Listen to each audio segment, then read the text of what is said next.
کیا کبھی آپ نے یہ سوچا ہے کہ آج زمین پر موجود پانی در حقیقت کہاں سے آیا ہے؟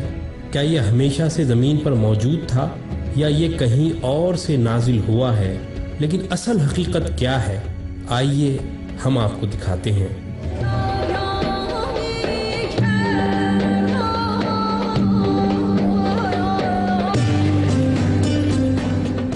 جدید سائنسی تحقیقات کے مطابق آج سے کم و بیش 4 ارب سال قبل زمین آگ کا ایک ایسا گولا تھی جس پر مسلسل پتھروں کی بارش ہوتی رہتی تھی، اور یہ سلسلہ اس وقت بھی جاری رہا جب وہ ٹھنڈی ہو گئی۔ تب پانی سے بھرا ہوا ایک عظیم الشان شہاب ثاقب زمین سے ٹکرایا تھا۔ اس کومٹ پر حیرت انگیز طور پر اتنا ہی پانی تھا جتنی زمین کو ضرورت تھی،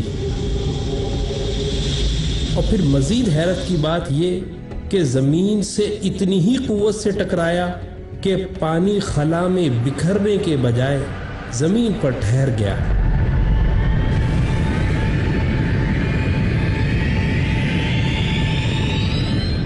اس عظیم دریافت پر قرآن سورہ مومنون میں حقیقت کی مہر کچھ اس طرح لگاتا ہے کہ اور ہم نے آسمان سے ایک خاص مقدار میں پانی اتارا اور پھر اس کو زمین پر ٹھہرا بھی دیا۔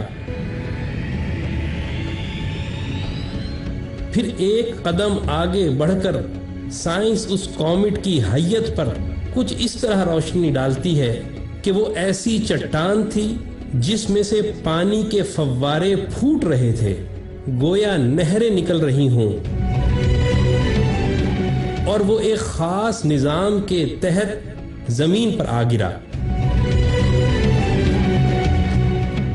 اسی بات کو قرآن تمثیلاً سورہ بقرہ میں کچھ اس طرح بیان کرتا ہے کہ اور پتھروں میں سے تو کچھ وہ ہیں جن سے نہریں بہہ نکلتی ہیں، اور کچھ وہ ہیں جو پھٹ جاتے ہیں تو ان میں سے پانی فواروں کی مانند پھوٹ پڑتا ہے، اور کچھ وہ ہیں جو اللہ کے ڈر سے زمین پر گر پڑتے ہیں۔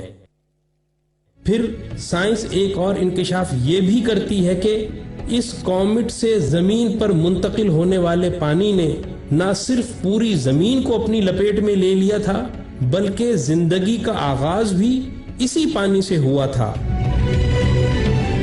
حیرت انگیز طور پہ قرآن تمثیلی انداز سے سورہ ہود میں اس حقیقت کو کچھ یوں بیان کرتا ہے کہ اور اس وقت اللہ کا عرش پانی پر تھا۔ مزید تفصیل سورہ انبیاء میں کچھ یوں ہے کہ اور ہم نے ہر جاندار کو پانی سے پیدا کیا ہے۔ اس کے بعد سائنس کسی ایسے دور کی طرف اشارہ کرتی ہے جس کو وہ برفیلا دور یعنی آئس ایج کہتی ہے، اور اس برف کی وجہ بھی کوئی برفیلا شہاب ثاقب ہی تھا۔ اور اس عظیم حقیقت کو بھی قرآن سورہ نور میں یوں بیان کرتا ہے کہ اور وہ آسمان سے جو ان میں پہاڑ ہیں ان سے برف برساتا ہے، اور ابھی حال ہی میں اربوں کھربوں میل دور خلا میں پانی کا اتنا عظیم ذخیرہ دریافت ہوا ہے جو زمینی پانی سے اربوں کھربوں گنا بڑا ہے، اور ساتھ ہی زمین کے 300 کلومیٹر نیچے بھی پانی کے عظیم ذخائر کے شواہد ملے ہیں۔ اور حیرت انگیز طور پر اس حوالے سے بھی قرآن سورہ طٰہٰ میں کچھ اس طرح اشارہ کرتا ہے، اور اسی کا ہے جو آسمانوں میں ہے اور جو زمین میں ہے اور جو ان دونوں کے درمیان ہے اور جو کچھ تحت الثری یعنی گیلی مٹی کے نیچے ہے۔ کوئی بتائے کہ وہ کون سی ٹیکنالوجی تھی اور وہ کون سی سائنس تھی جس کی بنا پر قرآن نے اس وقت انسانیت کو وہ حقائق بتا دیے جن کی تصدیق آج کی سائنس کرتی چلی جا رہی ہے۔ کسی کے پاس کوئی جواب نہیں سوائے اس کے کہ وہ کلمہ پڑھ کر اسلام میں داخل ہو جائے۔